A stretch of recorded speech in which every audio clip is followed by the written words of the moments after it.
Good morning students. इस previous class में अपने स्टडी की थी कि क्या क्या नीड होती है चाइल्ड की फ्रॉम फ्रॉम एडल्ट बर्थ से लेकर एडोलेसेंट तक। क्या क्या रिक्वायरमेंट होती है, क्या क्या नीड होती है बच्चे की डेवलपमेंट के लिए। तो वो थी अपने क्लास में स्टडी कर ली थी। अब अपनी है nutritional need of child. Child है उसकी क्या क्या न्यूट्रिशनल नीड होगी, मतलब कहने का मतलब कौन कौन से न्यूट्रिशंस की उसको क्या पड़ेगी, रिक्वायरमेंट पड़ेगी किसके लिए, ग्रोथ एंड डेवलपमेंट के लिए। तो इसमें देखते हैं तो न्यूट्रिशन रिक्वायरमेंट में different from one individual to another. इसमें कहने का मतलब है कि जो न्यूट्रिशनल की जो रिक्वायरमेंट होती है वो क्या होती है, हर पर्सन को क्या होती है, अलग अलग होती है। फ्रॉम वन एक से लेकर दूसरे, मतलब हर पर्सन को क्या होती है, न्यूट्रिशंस की क्या होती है, रिक्वायरमेंट अलग अलग होती है। क्योंकि ये जो ये न्यूट्रिशन जो रिक्वायरमेंट होता है वो किस पे डिपेंड करता है, जो मेटाबॉलिक और जो जेनेटिक डिफरेंशिएज होता है उसके ऊपर क्या करता है, ये डिपेंड करता है कि कैसा उसका मोटाबॉलिक जो मेटाबॉलिक एक्टिविटी है, कैसी क्या उसके जेनेटिक फैक्टर्स उसके क्या करती है, डिपेंड करती है न्यूट्रिशन रिक्वायरमेंट के अकॉर्डिंग। तो ये थी अपने न्यूट्रिशन नीड ऑफ चिल्ड्रन। इसमें फर्स्ट नीड आती है अपने ब्रेस्ट फीडिंग। फर्स्ट क्या है, ब्रेस्ट फीडिंग। तो अपन देखते हैं कि जो ब्रेस्ट फीडिंग होती है वो क्या इंपॉर्टेंट नीड होती है किसकी, चिल्ड्रंस की, किसके लिए, न्यूट्रिशन के लिए। तो मतलब कहने का मतलब है कि ब्रेस्ट फीडिंग का एक मोस्ट इंपॉर्टेंट फूड होता है किसके लिए, चाइल्ड के लिए। क्यों क्यों होता है, क्योंकि जो ब्रेस्ट होता है, जो ब्रेस्ट मिल्क होता है उसके अंदर जो फूड कंटेंट होते हैं वो क्या होते हैं, होल फूड कंटेंट क्या होते हैं, प्रेजेंट होते हैं। और वो क्या करते हैं, बच्चे को वेल डेवलपमेंट के लिए हेल्पफुल होते हैं। तो इसमें देखते हैं तो breast milk is whole, breast milk is wholesome food for the baby. Baby के को क्या करता है, ब्रेस्ट मिल्क में क्या होते हैं, सारे जो फूड के जो कंटेंट होते हैं वो प्रेजेंट होते हैं, जो किसको मिलते हैं, बेबी को डायरेक्टली मिल सकते हैं। इसके अलावा देखते हैं तो ये क्या होता है, एक नेचुरल एंड कॉमन मेथड होता है फॉर फीडिंग के लिए। मतलब बेबी को क्या कर सकते हैं इसमें अपन नेचुरली और कॉमन मेथड के द्वारा क्या कर सकते हैं, क्या कर सकते हैं, न्यूट्रिशन प्रोवाइड करवा सकते हैं। तो वो कौन सा होता है, ब्रेस्ट फीडिंग होती है। इसके अलावा अपन देखते हैं कि ब्रेस्ट फीडिंग किसे कहते हैं, कि जब क्या करती है मदर, क्या करवाती है, फीड करवाती है किसको, बेबी को, किसके द्वारा, ब्रेस्ट के थ्रू। मतलब अपने ब्रेस्ट के थ्रू बेबी को क्या करवाना, न्यूट्रिशन नीड को फुलफिल करवाना ही क्या कहलाता है, ब्रेस्ट फीडिंग कहलाती है। इसके अलावा अपन देखते हैं तो it is the most efficient way to provide a baby with a caring impairment and complete food. कहने का मतलब है कि ये क्या है, एक बेबी के लिए सबसे मोस्ट इम्पोर्टेंट मेथड है क्या करने के लिए, केयर के साथ साथ क्या करना, फूड को, कंप्लीट फूड प्रोवाइड करवाने के लिए। मतलब कहने का मतलब साहब बेबी को न्यूट्रिशन नीड कंप्लीट करने के साथ साथ ही उसकी केयर करने के लिए भी क्या होता है, ब्रेस्ट फीडिंग क्या होती है, एक इम्पोर्टेंट मेथड होता है। It it meet the nutritional as well as emotional and psychological need of the infant. इसके न्यूट्रिशनल नीड के साथ साथ ही क्या करता है, ये जो इमोशनल एंड जो साइकोलॉजिकल जो नीड्स होती है बच्चे की, उसको भी क्या करता है, फुलफिल करता है। क्योंकि जब मदर्स बेबी को ब्रेस्ट फीड करवाएगी तो उस दौरान क्या होता है, मदर और बेबी के बीच में जो इमोशनल बॉन्डिंग होती है क्या होती है, जो इमोशनल बॉन्डिंग होती है वो क्या होती है, इंक्रीज होती है। इसके साथ ही जो WHO और यूनिसेफ ने क्या किया, इसकी जो ब्रेस्ट फीडिंग की जो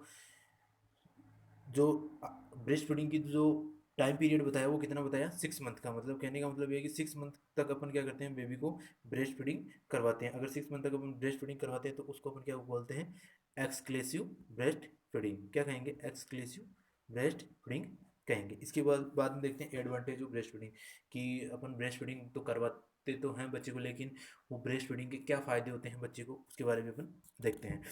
इसमें देखते हैं तो it is safe, cheapest and best protective food for infant. कहने का मतलब ये है कि बच्चे के लिए ये क्या है, एक पर जो ब्रेस्ट मिल्क है वो क्या है, एक सेफ है, लो चीपेस्ट है एंड बेस्ट प्रोटेक्टिव फूड है किसके लिए, इन्फेंट के लिए। मतलब इसको अपने को क्या करने बनाने की जरूरत नहीं पड़ती है, क्या होता है नेचुरली जो फीमेल्स होती है उनके अंदर बनता है। तो अपन कहने का मतलब ये क्या है, एक सेफ फूड है, चीपेस्ट है और बेस्ट प्रोटेक्टिव फूड है किसके लिए, इन्फेंट के लिए। ये क्या है, इसका एक एडवांटेज है। दूसरा देखते हैं तो ये क्या करता है, बच्चे को क्या होता है, जो माल न्यूट्रिशन की जो कंडीशंस होती है उससे क्या करता है, प्रिवेंट करता है। कहने का मतलब कि जो ब्रेस्ट फीडिंग है वो माल न्यूट्रिशन से क्या करेगा, बच्चे को प्रिवेंट करेगा, साथ साथ ही उसको क्या करेगा, डेवलप करने में भी हेल्पफुल रहेगा। नेक्स्ट देखते हैं तो ब्रेस्ट मिल्क क्या है, एक ideal composition for easy digestion and it contain all content required for human body. कहने का मतलब है कि जो जो ब्रेस्ट मिल्क होता है उसके अंदर जो सारे जो फूड के जो कंटेंट होते हैं वो क्या होते हैं, परसेंट होते हैं। जो कंटेंट परसेंट होते हैं वो भी क्या होते हैं, इजीली डाइजेस्टेबल होते हैं। मतलब बच्चे क्या होता है, उनको इजीली क्या कर सकता है, डाइजेस्ट कर सकता है, और वो जो भी कंटेंट होते हैं वो क्या होते हैं, वो ह्यूमन बॉडी की रिक्वायरमेंट के अकॉर्डिंग प्रेजेंट होते हैं। नेक्स्ट देखते हैं, there is no need for prepare it directly available for procedure to consumer. कहने का मतलब ये है, इसको अपने को बनाने की ज़रूरत नहीं पड़ती। ये क्या करता है, डायरेक्टली अवेलेबल रहता है किसके लिए, जो भी कंज्यूमर होता है, और प्रोड्यूसर के साथ साथ कंज्यूमर के लिए। नेक्स्ट देखते हैं, the fat globules is present in human milk which is small and easily digestible. मतलब कहने का मतलब साफ है कि जो ह्यूमन मिल्क होता है या जो ब्रेस्ट मिल्क होता है उसके अंदर क्या होते हैं, फेट ग्लोबुलिन्स क्या होते हैं, परसेंट होते हैं, जो क्या करते हैं, इजीली तरीके से क्या होते हैं, स्मॉल अमाउंट के अंदर होते हैं, और इजीली तरीके से क्या होते हैं, डाइजेस्टेबल होते हैं। इसके अलावा देखते हैं तो ब्रेस्ट मिल्क क्या होता है, के अंदर क्या होती है, प्रोटीन प्रेजेंट होती है। उस प्रोटीन को क्या कहते हैं अपन, लेक्टो लेक्टोफेरस प्रोटीन बोलते हैं उसको, लेक्टोफेरस प्रोटीन बोलते हैं। और वो क्या काम करती है, अपनी जो आयरन बाइंडिंग का काम करती है। क्या बोलती है, आयरन बाइंडिंग का काम करती है। आयरन बाइंडिंग का काम करेगी तो उसको क्या काम, और उसके अलावा आयरन बाइंडिंग के साथ साथ क्या काम करेगी, बैक्टीरियोसाइडल एक्टिविटी को भी शो करेगी। किसको शो करेगी, बैक्टीरियोसाइडल एक्टिविटी को भी क्या करेगी, शो करेगी। मतलब बैक्टीरिया को डिस्ट्रॉय करने का भी काम ये करती है। इसके अलावा अपन देखते हैं कि जो ह्यूमन मिल्क है वो क्या करता है, कंटेन बाइफिडस फैक्टर्स। जो ह्यूमन मिल्क होता है वो क्या करता है, बाइफिडस फैक्टर्स क्या होते हैं उसके अंदर, परसेंट होते हैं, जो क्या करते हैं, अपने को इन्फेक्शन से प्रिवेंट करते हैं, जैसे कि इकोलाई वगैरह का इन्फेक्शन हो तो। इसके अलावा अपन देखते हैं तो इसके अंदर क्या होता है, एक लाइसोसोम्स क्या होते हैं, परसेंट होते हैं, जो क्या करते हैं, अपने को इन्फेक्शन से प्रिवेंट करते हैं। किससे प्रिवेंट करते हैं, इन्फेक्शन से प्रिवेंट करते हैं। इसके साथ साथ ही इन्फेरॉन्स होता है, वो क्या करता है, जो वायरल इन्फेक्शन होता है उनसे अपने को बचाता है। इसके अलावा अपन देखते हैं ये क्या प्रोवाइड करवाता है, अपने को पेसिव जो इम्यूनिटी होती है वो प्रोवाइड करवाता है। और उसके साथ साथ ही इम्यूनोग्लोबिन्स ए और जी भी क्या करवाता है, ब्रेस्ट मिल्क के द्वारा अपने को प्राप्त हो जाती है। It has laxative effect. इसका जो इफेक्ट होता है वो कैसे होता है, लेग्जेटिव इफेक्ट होता है। मतलब कहने का मतलब ये कि अगर अपन ब्रेस्ट फीडिंग करवाएंगे तो बेबी को क्या होगा, इससे कॉन्स्टिपेशन नहीं होगा, वो एक प्रकार के लेग्जेटिव का काम करेगा।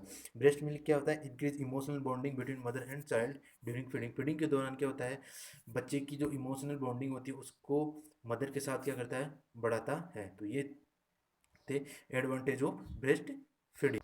एडवांटेज ऑफ ब्रेस्ट फीडिंग के बाद अपन देखते हैं फिजियोलॉजी ऑफ लैक्टेशन। तो मतलब किस प्रकार से ब्रेस्ट मिल्क जो है वो बनेगा, या ब्रेस्ट मिल्क बनने की फिजियोलॉजी क्या क्या होती है। तो human milk is provide due to the interaction between hormone and reflex. मतलब कहने का मतलब है, मदर के जो हॉर्मोन्स और बेबी के जो रिफ्लेक्स हैं उनके बीच में क्या होगा, जो कॉम्बिनेशन होगा उसी के द्वारा क्या होता है, लैक्टेस जो फिजियोलॉजी ऑफ जो लैक्टेशन की जो फिजियोलॉजी वो क्या होती है, चलती है, या जो ब्रेस्ट मिल्क का जो होता है फॉर्मेशन होता है।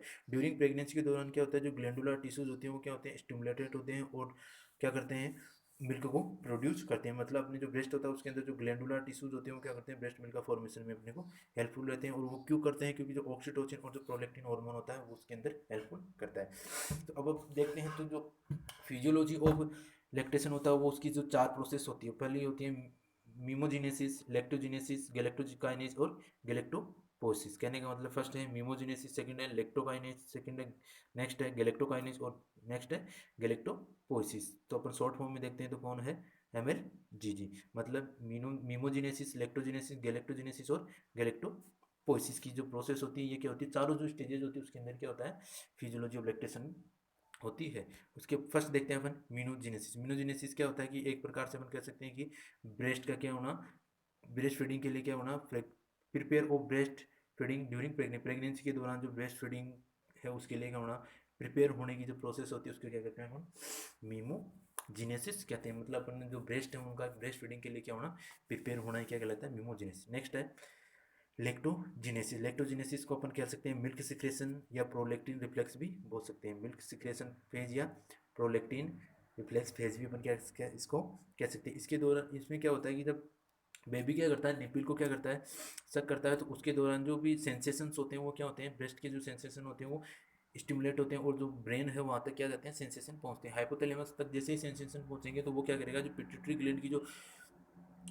ग्लैंड की जो एंटीरियर लोब उसको क्या करेगा, स्टिमुलेट करेगा। क्या करेगा, जो पिट्यूटरी ग्लैंड की जो एंटीरियर लोब उसको क्या करेगा, स्टिमुलेट करेगा। स्टिमुलेट करने के कारण क्या होगा कि वहाँ से जो है prolactin hormone, prolactin releasing hormone क्या होगा, रिलीज होगा। प्रोलैक्टिन रिलीजिंग हार्मोन रिलीज होगा तो वो क्या करेगा, सीधा ब्रेस्ट पे आके क्या करेगा, एक्ट करेगा। ब्रेस्ट पे आके एक्ट करने के बाद वो क्या करेगा, जो भी जो टिश्यूज होते हैं ब्रेस्ट के उनको क्या करेगा, एक्टिवेट करेगा। एक्टिवेट करने के कारण क्या होगा कि जो एलुलर सेल से ब्रेस्ट की वो क्या होगी, एक्टिवेट होगी और क्या करेगा, जो ब्रेस्ट के सिक्रेशन के लिए क्या करेगा, स्टिमुलेट करेगा, मतलब ब्रेस्ट मिल्क, ब्रेस्ट उससे क्या होगा, मिल्क को सिक्रेशन को एक्टिवेट करेगा। तो वो कौन सी होगी, लेक्टोजेनेसिस फेज है।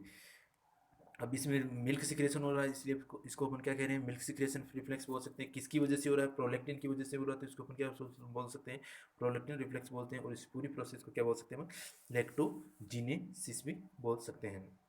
सेकेंड है, नेक्स्ट थर्ड है गैलेक्टोकाइनेज। फर्स्ट स्टेज क्या होती, मिनोजेनेसिस, मतलब ब्रेस्ट का क्या होना, ब्रेस्ट फीडिंग के लिए प्रिपेयर होना। सेकेंड थी लैक्टोजेनेसिस, जब बेबी ब्रेस्ट फीडिंग करेगा, निपल को जैसे टच करेगा तो जो सेंसेशन होगा वो सीधा हाइपोथैलेमस तक पहुंचेगा, और वहाँ से क्या होगा, पिट्यूटरी ग्लैंड के पास क्या आएगा, सेंसेशन आएगा। जैसे ही पिट्यूटरी ग्लैंड के पास रिफ्लेक्स आएगा, वहाँ से प्रोलैक्टिन क्या होगा, रिलीज होगा। प्रोलैक्टिन रिलीज होगा तो वहाँ जो ब्रेस्ट की जो एलुलर सेल्स उनसे क्या होगा, ब्रेस्ट मिल्क का सिक्रेशन होगा। इसलिए अपन इसको क्या बोलते हैं, मिल्क सिक्रेशन रिफ्लेक्स या प्रोटीन रिफ्लेक्स बोलते हैं। अब अपने ब्रेस्ट में क्या हो गया, जो रिफ्लेक्सेस की वजह से क्या हो गया, मिल्क क्या होगा, सिक्रेशन हो गया। अब मिल्क का सिक्रेशन हो गया तो कौन सी स्टेज आएगी, गैलेक्टोकाइनेज, मतलब मिल्क को क्या है, बाहर भी ब्रेस्ट के अंदर जो मिल्क है उसको क्या होना है, बच्चे को प्रोवाइड भी करवाना, तो उस फेज को अपन क्या कहेंगे, गैलेक्टोकाइनेज बोलते हैं। उसको अपन क्या कहेंगे, गैलेक्टोकाइनेज।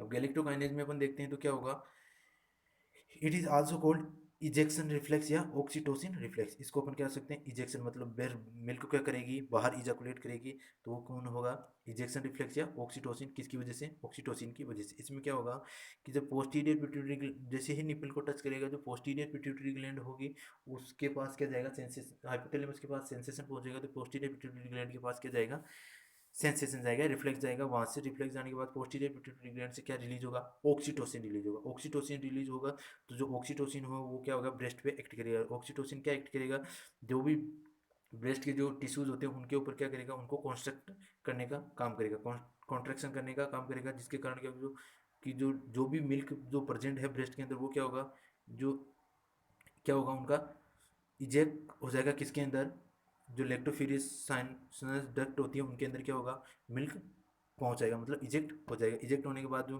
जैसे ही बच्चा क्या करेगा, निपल को सक करेगा, जो ब्रेस्ट मिल्क है सीधा कहाँ पहुंचेगा, बच्चे के माउथ के अंदर। तो ये हार्मोन क्या होते हैं, रेस्पॉन्सिबल होते हैं किसके लिए, नर्व एंडिंग निपल्स को स्टिमुलेट करके सीधा काम क्या करने के लिए, गैलेक्टोकाइनेज की प्रोसेस को कंप्लीट करने के लिए। इसके अलावा इसकी जो लास्ट स्टेज है वो क्या होती है, गैलेक्टोपोसिस। गैलेक्टोपोसिस का मतलब होता है कि अपनी जो भी अपनी गैलेक्टोपोसिस में ये है कि जो अपनी जो भी लैक्टेशन की जो प्रोसेस है उसको क्या करना, प्रॉपर तरीके से मेंटेन करते रहना ही क्या कहलाता है, गैलेक्टोपोसिस की प्रोसेस कहलाती है। तो ये था अपना, क्या ब्रेस्ट फीडिंग होती है, क्या उसके एडवांटेज होते हैं, और कैसे क्या होता है ब्रेस्ट मिल्क का फॉर्मेशन होता है अपनी बॉडी के अंदर, उसकी एक फिजियोलॉजी की प्रोसेस बताई गई थी। नेक्स्ट अपना जो टॉपिक होगा वो होगा breast milk. Okay, thank you.